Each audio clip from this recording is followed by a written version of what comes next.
Hey everyone. So I wanted to jump on because I watched Power this weekend. It was very, very interesting. I hope you guys got a chance to watch it. It talked about trust law. It was so interesting. I see through the lenses of spirituality and business with everything. And so I see symbolism, I see hidden messages, I see, colorism, I see,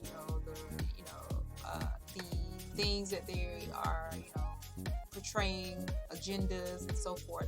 But anyway, trust law, it is a law, it is God's law, it's God's principle, and Ghost knew understood this. And even though he had highly narcissistic traits, there are different types of narcissists and but highly successful people are super spiritual and they understand spiritual laws, and they understand that they have to govern themselves in that way. And so he operated in that beast mentality. And so it was very interesting to see these things played out. And so when you're dealing with trust, you're dealing with God's law. You see how on any money that you pick up, it says, "In God we trust, in God we trust, in God we trust." These are spiritual maximums. I don't care what book you're reading, where you're coming from, whether you're doing the 10 laws of commercial law, the maximum law, or you're dealing with the 48 laws of power, or you're dealing with, just business law and things of that nature, legality, common law, or trust law. Whatever you're dealing with, principles that have been put in place for centuries because they understand human behavior. And when you are dealing with families, we try to be lenient towards our families, but the rich don't give a damn about blood. And that is so true, because our family are the people that hurt us the most.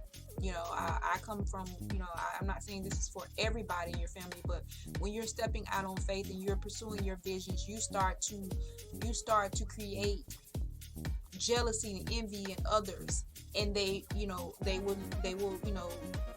Ghost understood that each new level that you're going to face a different type of demon, and most times it's going to come from the people who are closest to you, right? Who know how you move or how you similarly you move and things of that nature. And Ghost, no one never could predict. He wasn't that predictable because he moved with strategy and not emotion. And so these are some of the things that played out. But trust law is God's law. It is the highest jurisdiction that you can have. And I'm not talking about a revocable trust, because that is still under like a person. I'm talking about like a foreign trust, or when you're dealing with foreign trust, or you're dealing with like irrevocable trust, whether that be through a business trust, family trust, however. Those are so powerful, and very, very astute, powerful people, wealthy people. They upgrade their trust and changing documents like every season, because they do understand, things change. And if you're leaving a legacy, a multi-million-dollar legacy, or you're leaving a multi-billion-dollar legacy or whatever, you're going to control it, because that's what you invest. Like, that is a legacy. That's something that you want to have. So that means all the hard work, all of the effort you put in, you're just going to give it away to the next generation. They're going to blow it. No, you're going to keep it forward so that it can live out in the earth for, years and years and years and years and centuries. When you think about all of the wealthy families that actually run this country, and you think about all of these, the Rockefellers, all of these different, families that actually run the country, they had their family name, their legacy has been inherited in the earth, and it's built because it's left in trust.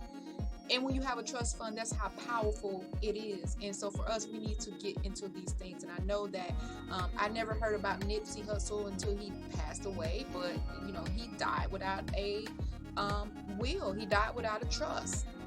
And so at the end of the day, it's like, okay, what are we doing? And so it's a lot of our entertainers going out like that. Like I was, Prince's estate, they bled his estate for like $10 million, I believe, last year. You know what I mean? And it was just because he didn't have things in place, right? We don't understand business law. We don't have enough trustees. We're not teaching and educating our children about trust. We're not educating ourselves about trust. That is God's law. That is God's supreme law. In God we trust. It's kind of hard to trust people in business, especially when money is involved, because the greed and people that live out of ego, the greed, the jealousy, the envy, the hate, that steers from the power, wanting to have power, wanting to have money to control people or manipulate or whatever, right? But people who are very highly intuitive, very highly successful, they understand the human behavior, right? Because men think that they can escape these laws, but all these hermetic principles govern us, and they're here for a reason. So you have to, these are something that you're going to fall into, or you're going to just work with them so that you can, achieve your highest self or your highest goals. Because whether you like it or not, whether you call it evil, whether you call it good, whatever, it's still going to be here and it's still going to be inherited. And so those are the things that I wanted to share with you. I hope you guys enjoyed that session, because it was a huge lesson about trust fund, the power of trust, and the control that you have over trust, because it's your money. Like, they couldn't be mad. Like, Tasha understood that she was there and she supported him and she did all these different things, but at the end of the day, in the end, she was against him. And so he's a highly intuitive person. So of course I'm going to be calling, hey, I need you to change this paper. I need you to put this stipulation in my trust. I need to take this beneficiary off. They're no longer a beneficiary, and all of those different things. And so that's what you got to see played out. And that was very, very powerful. And I know we were, a lot of us were busy being entertained that we missed those messages, but that was very, very key. We will be bringing more of the trust part of it, of our services, to the forefront towards the end of the year, towards the beginning of the new year. However, that was a good message, a good lesson, good education in regards to trust law, and things of that nature. So you're still controlling your legacy in the earth, even while you're dead. That is the power of a trust. Peace.